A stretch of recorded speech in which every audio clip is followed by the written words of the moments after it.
Okay, so the big question that we have that we're going to be working on today's lab is how do forces change acceleration, or how do they affect it? What kind of acceleration do they cause? What is the direct connection between forces and acceleration? So when we last talked, or when we were setting these up, right, you turn them on, hold it.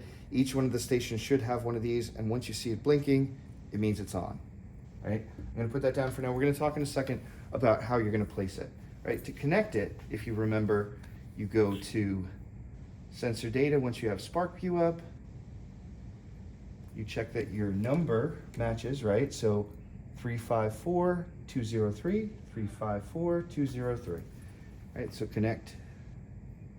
You're gonna go to the little gear up here, Smart Gate only, photo gate timing, one photo gate, right? And hit OK. And it's gonna come here and ask you for the flag length, right? What is actually gonna be passing through the photo gate is this little tab right here. And that is exactly 1 centimeter, right? So that is 1/100th of a meter. So it's should be 0.01 meters, right? Hit OK. Right, and then you're going to go over here to digits.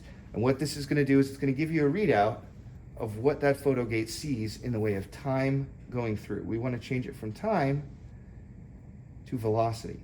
So this is going to tell us how fast this little tab goes through that gate, right?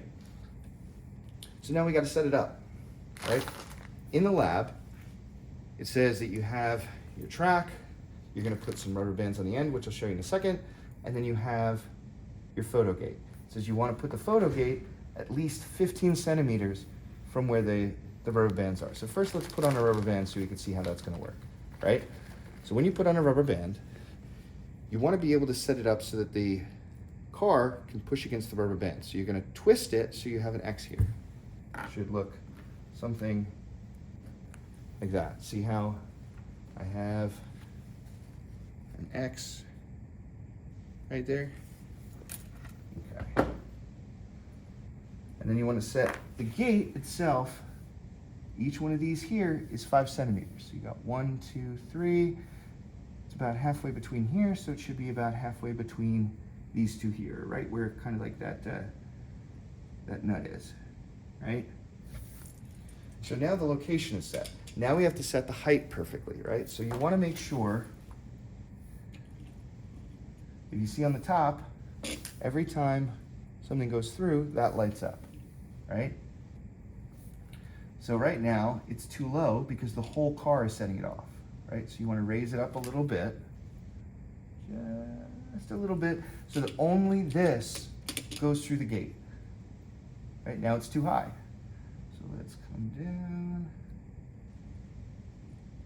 That's about perfect, right? So it doesn't go off when the whole car goes through. It only goes off when that little tab goes off, right? So now we need to fill out the first table, right? And in that first table, it asks us for the mass of the car. So up front, I will have a scale, right?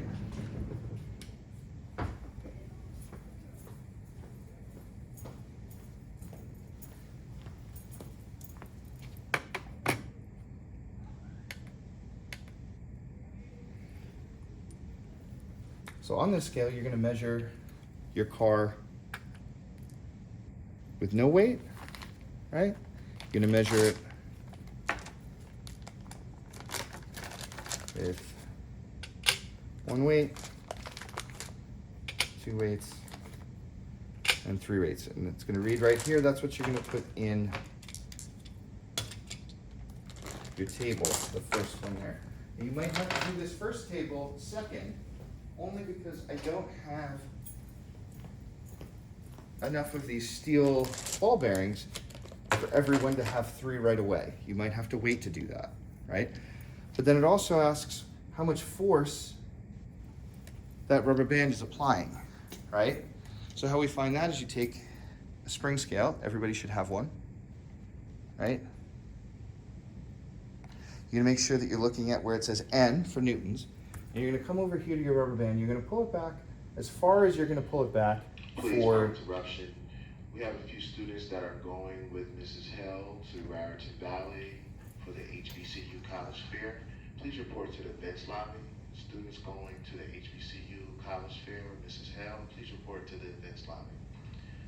Students that's going to King University with Dr. Solomon, please report to the main office. Thank you. So to find out the force that the rubber band is going to be pushing the car, you're going to pull it back to the point where you're going to be pulling back the car to, and then you're just going to get a reading. So right now I pulled this back to about where I'm going to release the car from, and it's about 5 newtons, right? So that's what's going to go on my table for one rubber band, and then I'm going to do it the same for multiple rubber bands. As you're adding more than one rubber band, you just add it onto the front. Again, twisting so that you have this nice little pocket that the car will push against, right? So now everything is set up. So now we have to find out the acceleration of the car here, right? Or the velocity of the car here so we can find acceleration. Because when you let the car go, you're letting it go from rest, so its velocity is 0, right? So you put it on the track. Your best bet is to use this little square end here, push it up against the rubber band. So it's starting from 0 here, and then you let it go, and you get a reading, right? When you get that reading, that's what's gonna go for trial 1. And you're gonna do this 4 times for the first rubber band, right? You're not gonna worry about how much weight is on it yet. That's for the second table, right? So I'm gonna do 2, and you're gonna continue that several times. Then you're gonna add a second rubber band, right? How we set it, right? Put it on, you twist it, right? Then you'll push it back, let it go, and get another reading, right? You're gonna do that 4 times, right? And then you're gonna add a third rubber band and do it 4 times. Right? Then once you have all 4 trials, you're gonna take an average for each rubber band, right? So you're gonna look at one rubber band, the 4 trials you did, you're gonna add them up and divide by 4. Same thing with rubber band 2 and 3, right? Once you have that, you're gonna follow the table. It's gonna tell you to divide that velocity by 0.025. Why? Because it's approximately getting from here to here in 0.025 seconds. I worked with some of my colleagues and we timed it out, right? So it's going from 0 to this velocity in 0.025. So then it would be 0, or it would be whatever velocity you have here, minus 0, divided by the time, which is 0.025, right? So once you have that, you're gonna do the same thing again, except this time you're not gonna change how many rubber bands you use. If you wanna use 1, if you wanna use 2, that's fine, but you're gonna keep the rubber bands the same. But this time, you're going to add the steel ball bearings, right? When you add those steel ball bearings, you're increasing the mass of the car, right? So you're gonna do it with 1 steel ball bearing, 2 steel ball bearings, and then 3 steel ball bearings. And you're gonna do the same thing. You're gonna do 4 trials with none, 4 trials with 1, 2, and 3, right? Once you're done with that, you complete that second table, and then all you have to do is answer the questions.